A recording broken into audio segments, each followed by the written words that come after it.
Esse vídeo é um tutorial rápido de como fazer pagamentos via QR Code aqui no seu aplicativo da Nubank. Então, primeiro de tudo aí, já se inscreva-se no canal, curte o vídeo, ativa o sininho, comenta aqui embaixo se esse vídeo te ajudou. Então, sem muita enrolação, bora lá pro vídeo. Aqui na tela inicial do seu aplicativo da Nubank, você vai estar procurando aqui pela opção Área Pix e Transferir. Você vai estar procurando por essa opção aqui, correto? Você vai estar entrando dentro dela e aqui dentro de Área Pix, você vai estar procurando pela opção Ler QR Code. Você vai estar clicando aqui.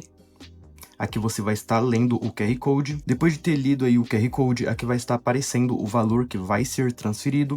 E aqui embaixo mostra se você quer pagar aí utilizando aqui o saldo da sua conta ou utilizando o seu cartão de crédito Nubank. Então é só você selecionar aqui. Se você selecionar o cartão de crédito, já vai estar aparecendo quantas parcelas aí você deseja parcelar esse Pix via QR Code. E se você apertar em saldo da conta, vai estar aparecendo o valor aqui abaixo e mostrando aqui o botão de pagar. Feito isso, é só clicar em pagar que o seu Pix via QR Code vai estar sendo transferido e você vai estar efetuando o pagamento utilizando aí o QR Code. Então esse daí foi o vídeo, se inscreva-se no canal, curte o vídeo, ativa o sininho, comenta aqui embaixo se esse vídeo te ajudou. Até o próximo vídeo e fui!